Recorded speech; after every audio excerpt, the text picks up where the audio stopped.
আওয়ামী লীগের প্রেসিডিয়াম শূন্যপদ পূরণ নিয়ে নানামুখী আলাপ আলোচনা শুরু হয়েছে। আওয়ামী লীগের সাধারণ সম্পাদক ওবায়দুল কাদের অন্তত দুজনকে ইঙ্গিত দিয়ে বলেছেন তাদের পদোন্নতি হচ্ছে। আওয়ামী লীগের প্রেসিডিয়াম পদ নিয়ে এখন আওয়ামী লীগের রাজনীতিতে নতুন করে আলাপ আলোচনা চলছে। 23 জুন দলটির 75তম প্রতিষ্ঠা বার্ষিকী, আর এই প্রতিষ্ঠা বার্ষিকীর পরপরই আওয়ামী লীগ তাদের সাংগঠনিক বিষয়ে মনোযোগ দেবে। দলের ভেতর নতুন করে শুদ্ধি অভিযান শুরু হবে। যারা দলের ভেতর বিভক্তির সৃষ্টি করছে, কোন্দল তৈরি করছে, তাদেরকে শেষবারের মতো সতর্ক করা হবে। পাশাপাশি কেন্দ্রীয় কমিটির শূন্যপদ পূরণের জন্য উদ্যোগ গ্রহণ করা হবে।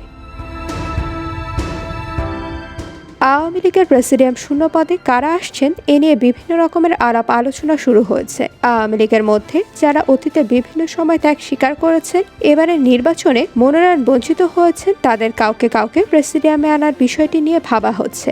এক্ষেত্রে আওয়ামী লীগের সাংগঠনিক সম্পাদক BM মোজাম্মেলের নাম আলোচনায় আছে। আওয়ামী লীগের সাধারণ সম্পাদক ওবায়দুল কাদের অন্তত দুদিন তার নিয়মিত ব্রিফিং এর আগে নেতাকর্মীদের সঙ্গে আলোচনায় বলেছেন BM মোজাম্মেলের পদোন্নতি হচ্ছে। তবে কি পদোন্নতি হচ্ছে সে সম্পর্কে তিনি কিছু বলেননি। এখান থেকে ধারণা করা হচ্ছে প্রেসিডিয়ামের শূন্যপদে হয়তো তাকে আনা হতে পারে। তবে এ ব্যাপারে ভিন্নমত রয়েছে, যেহেতু আওয়ামী লীগের আরেক সাংগঠনিক সম্পাদক মির্জা আজম এবার কোনো কিছুই পাননি। হুইপ মন্ত্রিত্ব কিংবা সংশোধনী কমিটির সভাপতি হিসেবেও তাকে রাখা হয়নি। 7 বারের নির্বাচিত এই এমপির এই অবস্থায় থাকাটাকে অনেকে বিস্ময়কর মনে করছে। এজন্য অনেকের ধারণা আওয়ামী লীগের এই ত্যাগী এবং পরীক্ষিত নেতাকে হয়তো প্রেসিডিয়ামে আনা হতে পারে। তবে কারো কারো মতে দুর্দিনে আওয়ামী লীগের আরেক গুরুত্বপূর্ণ সাথী, বিশেষ করে আওয়ামী লীগের কঠিন সময় দলের জন্য অবদান রাখা নেতা আলাউদ্দিন আহমদ চৌধুরী নাসিম প্রেসিডিয়ামে আসতে পারেন। এর আগে তিনি আওয়ামী লীগের কেন্দ্রীয় কমিটিতে ছিলেন। এবার ফেনীর একটি আসন থেকে তিনি নির্বাচিত হয়েছেন। তার প্রেসিডিয়ামে আসার সম্ভাবনা নিয়েও আলোচনা হচ্ছে। বিশেষ করে নোয়াখালী অঞ্চলে যে রাজনৈতিক বিভক্তি, অনৈক্য এবং কোন্দল, তার প্রেক্ষিতে আলাউদ্দিন নাসিমকে প্রেসিডিয়ামে আনার বিষয়টি বিবেচিত করা হচ্ছে বলে কেউ কেউ মনে করে, কারণ ওই অঞ্চলে তার একটা আলাদা গ্রহণযোগ্যতা আছে।